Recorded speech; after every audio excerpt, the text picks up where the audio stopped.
Alright, good day, good life. Ayan, meron tayo ditong customer, Honda Genio. So, ito, nagpa-install to sa atin. Ano pina-install nito? Yung Honda Genio nga pala natin, nagpa-install siya sa atin ng package 2. Sa mga hindi po nakakaalam, ang nilalaman po ng package 2 natin, meron siyang tie switch, mini driving, PIA horn with back to stock, at syempre meron na rin siyang underglow. Pero kagandahan dito sa underglow ni Sir, nagpa-upgrade na siya, nagkaroon na rin siya ng shifting underglow.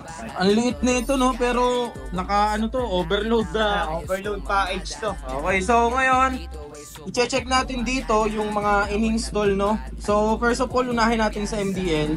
And ayan, dito in-install yung ating Zenlo X1. Bale, mga paps, nasa labas na siya. Ayan, kasi hindi na natin pwedeng isugal sa loob kasi tatama siya sa fender. So, ito naman, wala naman tong huli mga paps kasi mas mababa pa rin naman sa stock na headlight, no? So wala naman siyang huli and wala naman problema kung mabasa man to kasi waterproof yung ating MDL, no? So sige, pakita lang natin ng konti, liko-liko muna konti. Yan, di yan tumatama mga paps. Sa tie switch naman. Okay, sa tie switch natin. Ito nga pala yung tie switch natin.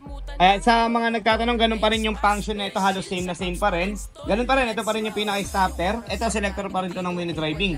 Low beam. Ayan. Ayan yung ating MDL na Zenlo X1. Ayan. And then, ito naman, itong push button na to, backlight to, syempre sinabay na rin natin dito yung underglow. Napili nga pala underglow ni Sir ay yung titanium natin na special color. Syempre, katulad na sinabi ko kanina, shifting na rin to. Kaya nagpipreno, nagpapalit siya ng red. Yan, o. Ayan. First of all, ito, red yung kanyang tie switch. Ayan, tie switch. And check natin yung ating underglow, no? Ang underglow, ang gama pala natin, meron siya sa bulsa, dito sa likod, at syempre meron din yan doon sa harapan. Ayan yung pinasetup ng underglow natin. Alright. At syempre, ganun pa rin, dahil 125 to, itong selector na to, back to stock pa rin to ng busina. Stop. Pag tinon mo, loud.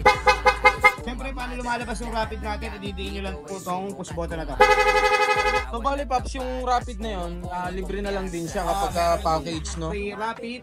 Ayan, syempre meron na rin tong free passing. Karamihan, meron na rin siyang hazard. Okay. Yan. So proceed naman tayo sa kabila. Ayan, dito tayo sa kabila. Ayan, ito syempre dito sa kabila, ito yung dito sa dulo na to, ito yung pinaka-passing button. Yan. Sa mini driving nga pala natin, kapag nakapatay, meron siyang passing. Syempre pag naka-low beam, meron na rin. At yung high beam niya wala na, at syempre combi color na yung Dalawang kulay na yung gumagana. Oh. Then dito naman, ito yung high beam, low beam ng stock. Ayan, stock na headlight to mga paps. Siyempre kagandahan dito sa Honda Genio niya, magkakaroon na rin siya ng hazard. Ayan. Okay. Meron na siyang hazard. Ayan, nag-hazard na siya. Kahit dito sa panel gauge. Ayan, oh. Next natin. Next, siyempre ito, signal light, left. Patay yung gitna, right.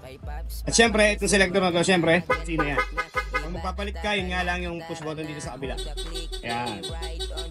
Kagandaan pala nitong tie switch, wala na siyang wala nang kailangan butasan at wala na ring mga nakasabit, no? Ayan, oh. Kasi napansin ko wala na eh. Less butas, less sabit dito sa mga side mirror. At syempre kagandahan dito, itong kasing tie switch natin 9-in-1 na siya. Halos lahat ng switches niya nandito na. Lahat ng accessories nandiyan na. So, mas ma-advise natin, mare-recommend natin na kung magsakali mang magpapalagay kayo ng mga accessories, magpasabay na rin kayo ng tie switch, no? Para less butas, less sabit nga. So, ayan, yun lang naman mga paps. So, ayan, kung gusto nyo rin ng ganitong klase na setup, alam nyo na kung saan kayo pupunta. Dito lang yan sa Pops Pa Install. Dahil sa Pops Pa Install, Alagang Paps ka. AAA.